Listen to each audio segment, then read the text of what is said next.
Ready. जो मैं test आपको बोल रहा हूँ वो आपको मिल जाएगा SSC C&D ग्रेड टेस्ट 98, पहले 100 पे और फिर @80 दोनों सेट आपको मिल जाएंगे। ये मैं अपलोड इसकी जस्ट बात करूँगा डिक्टेशन लिखने के बोलने के बाद। पहले हाई पे लिखेंगे 100 पे, फिर 80 पे लिखेंगे। Start it. I should like now to make a few observations on the budget. This budget marks a turning point in the history of our country.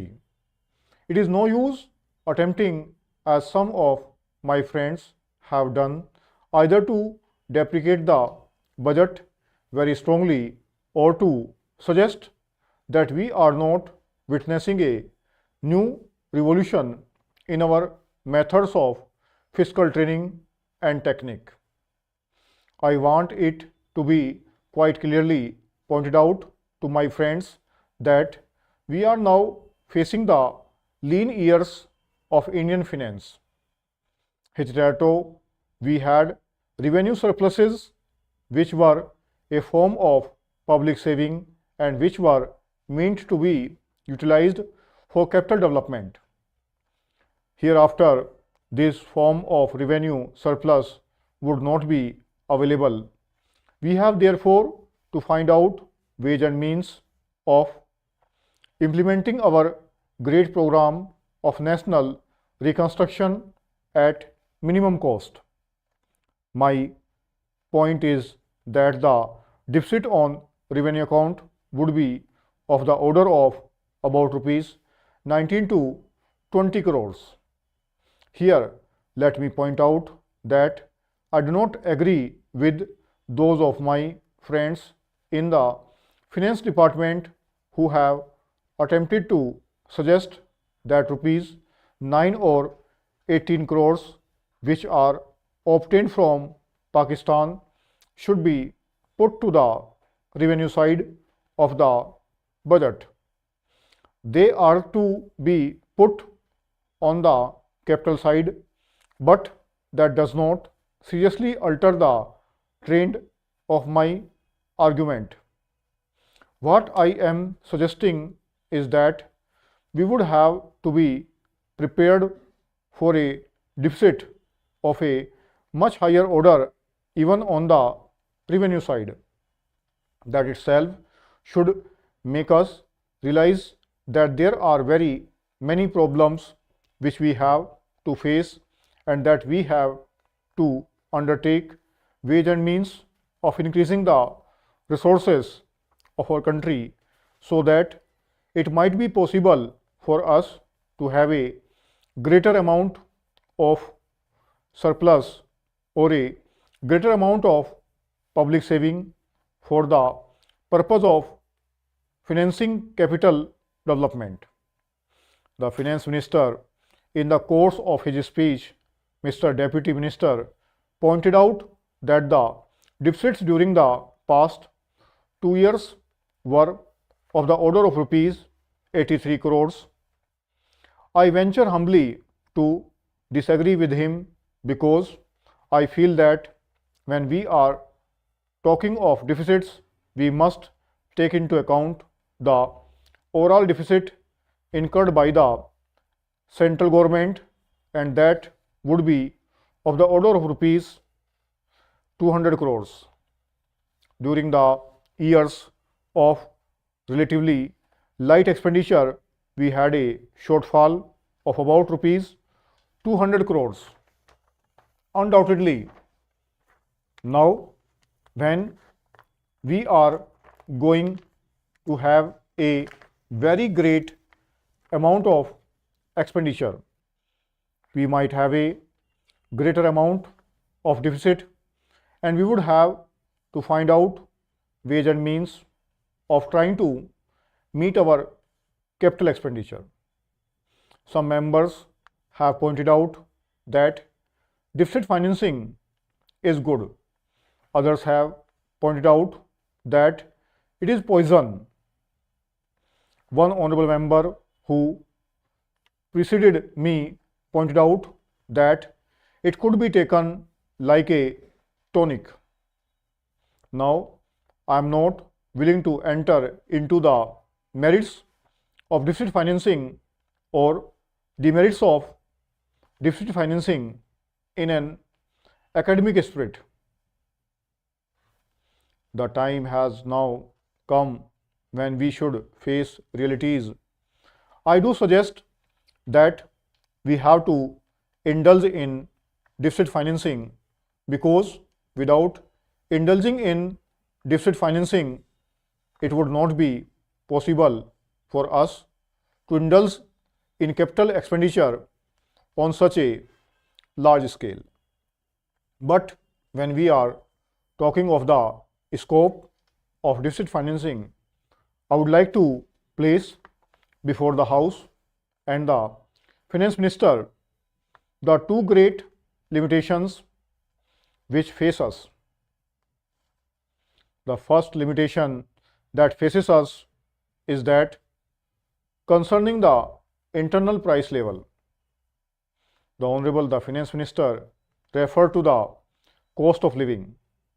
He said that he was going to keep a watch over the cost of living so that it may not shoot up within a short period and make a mess of the plans of capital development. Because there is another limitation which has also to be borne in mind, a limitation which has not received as much notice as it should have done in all the discussions that have taken place on deficit financing. That limitation is the external limitation or the limitation which arises on account of our balance of payments position.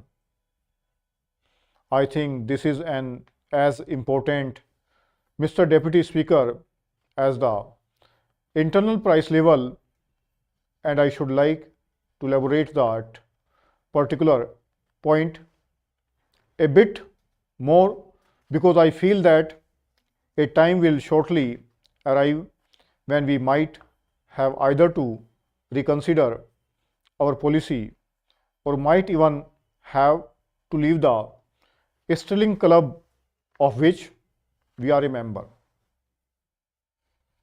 The second serious limitation is as serious as the first.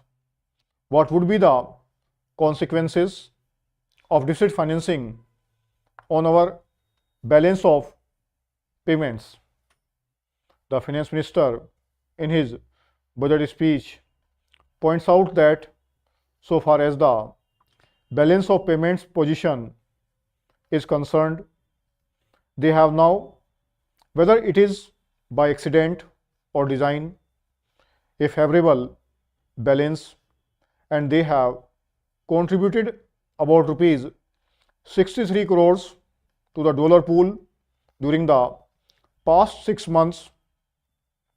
But the moment we indulge in deficit financing, we have to be prepared for worsening of our balance of payments. I am thankful to you for having given me this opportunity long last to say a few words on the budget. Already much has been said, and I think the Finance Minister has come in for his share of congratulations as well as criticisms. So there is not very much to say, but I should like to say a few words. The increased development expenditure and the absence of any new taxation has earned for the budget a good response even from the businessmen. I especially welcome the relief given to the middle classes by raising the exemption limit of income tax in respect of personal income. No doubt, this is some relief to the middle classes, but I would request the finance minister if he could to raise this exemption limit from rupees 40,000 to rupees 60,000, as that would give substantial relief to the middle classes. I am indeed glad that the Taxation Inquiry Commission has been appointed with Dr. John Mathai as the chairman, and I am sure that many of the vexed problems may be solved through this commission.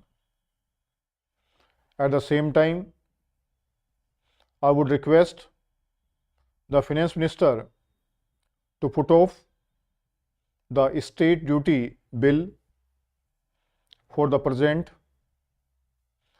since this inquiry commission has been appointed and they may go into this question. ये 1000 plus dictate किए गए हैं, 100 की speed है, fluctuation ना के बराबर है, और ये आपको सेट नंबर 98 के नाम से मिल जाएंगे. 80 पे लिखेंगे.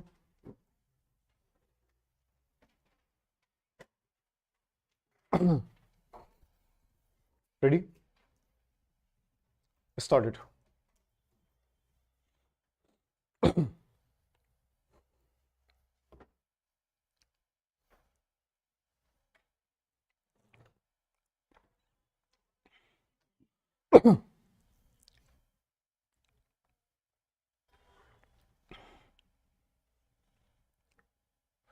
Administration, as we all know, has grown not only in volume but also in complexity. So, it is but proper that the House attaches the greatest importance to the machinery which is charged with the responsibility of seeing that the recruitment and the discipline of the services are maintained at the highest possible standard. Sir, the report before the House gives a clean bill to the government. But from what some of the honorable members pointed out during the debate, it seems to me that the report is significant for what it omits to say. For instance, my honorable friend Mr. Bhargava drew attention to a number of alleged irregularities on the part of the Commission and the ministries. We do not know how far they are true because they do not find a place in the report. Probably they fall outside the years to which the report relates. But if the observations made by my honorable friend are borne out by facts, it is a matter for serious consideration. If the Commission's role should be what it is generally expected to be by the government and the House, it has probably to assume a superior role if it is to control effectively the policy of recruitment and the standard of efficiency in the services generally. Sir, I shall not go into the question referred to by the honorable member, and we expect the honorable member to throw more light on the aspects which were brought to the notice of the House. Sir, reference has been made to a fall in standards. It is said that education in the universities and the educational system generally should improve, and unless that is so, we cannot have the desired personnel to man the services.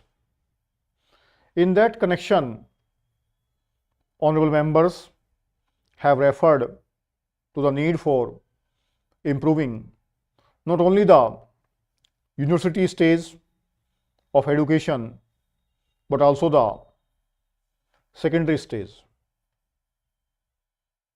I would like to go a step further and say that the whole system of education has to be looked upon as one integrated whole, and unless we strengthen our educational system from the very bottom, it is no use our concentrating only on the university stage or the secondary stage. Even from the primary level, education as a whole is in a melting pot, not with regard to the curriculum alone, but also with regard to the medium of education and its objectives. Sir, I would now refer to the question of examinations. Much has been said on whether there should be an oral test and what its place should be in deciding the merits of applicants. Sir, I feel compelled to say that the Viva Voice test is very necessary to select proper persons for the services. There is nothing circumspect about the written test. It depends, it is true, on the intellectual discipline that a person has gone through, but that is not all for judging the merit of a person. The personality of an individual is many-sided. Just as people have said that it is difficult to judge the worth of a person in a 15-minute interview, I submit that it is equally difficult to judge the capacity or the efficiency of a person by the amount of crammed knowledge that he is able to put out. We know that the government itself is not satisfied with the system of education, and it is thinking of reforming it. So, sir, there can be no final word about it, but the system of selection has to be determined as much as possible after taking into account all the factors that go to make a personality today. Then, sir, I would like to say a word about the constitution of the commission itself. Much has been said about the need to maintain the dignity of the commission and the preeminent place given to it in the constitution. We are all agreed on that.